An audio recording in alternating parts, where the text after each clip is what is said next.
সঠিক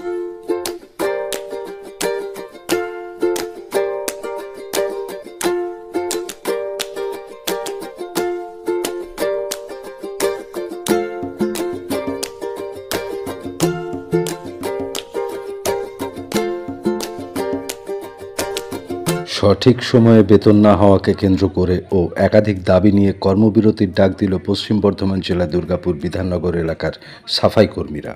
12 বছর ধরে এই টিএমসি নোংরা ফেলছে, বুঝতে পারছেন? তা আমাদেরকে এতদিন আমরা বাড়ি বাড়িতে কালেকশন করতাম। অ্যাকচুয়ালি সমস্ত দরকার বলতে আমাদের এই ধরুন SIPF একটা হওয়া উচিত। তারপর 2 নম্বর হচ্ছে আমাদের তো কিছুই নেই, ধরুন এই তো 202 টাকা আমাদের হাজির। এরপর থেকে তো ধরুন পেমেন্টও ঠিক মতন আমাদেরকে দিচ্ছে না, ঠিক টাইমে আমাদেরকে দেয়ও না। তারপরে আমাদের উপরে অত্যাচার তো হচ্ছে, ধরুন আজকে আমরা কাজে যাচ্ছি না, তা কালকে অন্য লোক পাঠাচ্ছে, তারপরে ঠিক মতন ওরা নোংরা নিচ্ছে না। বাড়িওয়ালা আমাদেরকে সবাই আমাদেরকে বলছে যে কেন নোংরা তোমরা নিতে আসছো না।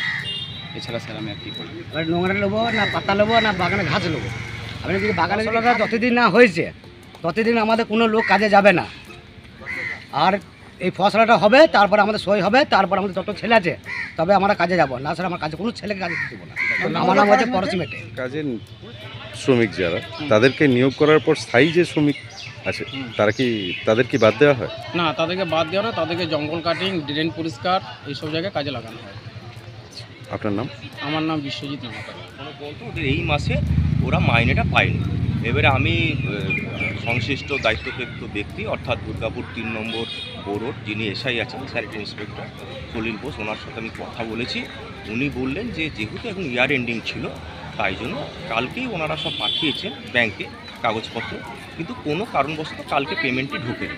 আজকে পেমেন্ট এই সময়টা ইয়ার এন্ডিংয়ের সময়, অর্থাৎ মার্চ টু এপ্রিলের যেটা এই প্রতি বছরে এই সময়টা একটু সমস্যায়, অর্থাৎ এক আধ দিন ওরা 10-12 তারিখের মধ্যে যেটা পেয়ে যায় সেটা হয়তো আজকে 16 তারিখ হয়ে গেল, হয়নি। আজকেই হয়তো খুব সম্ভবত মাঝখানে তো ছুটি ছিল, পয়লা বৈশাখ ছিল, ঈদ ছিল, তার জন্য হয়তো কিছু সমস্যা হয়েছে।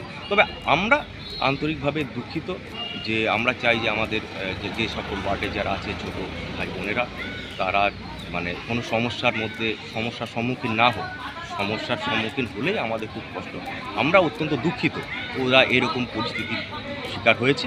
আশা করি আগামী দিনে এটা হবে।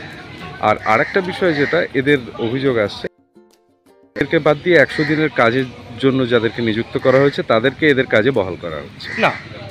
এই ঘটনাটা আমি বলে দিই, এই ঘটনাটা সম্পূর্ণ সত্যি না। কারণ হচ্ছে কোনো ক্ষেত্রে যদি ওরা বাড়ি তো আবর্জনা সংগ্রহ করে, সেই ক্ষেত্রে যদি কোনো বাড়ি থেকে কমপ্লেন যায় যে 3 দিন বা 2 দিন কোন কেউ অসুস্থতার কারণে যদি ওখানে না পৌঁছাতে পারে, সেই জায়গায় আমাদের তখন উপর থেকে নির্দেশ আছে DMC এবং বোরো থেকে যে 100 দিনের কাউকে পাঠিয়ে সেই মালটা সংগ্রহ করছে। এটা কিছু না। আপনার নাম?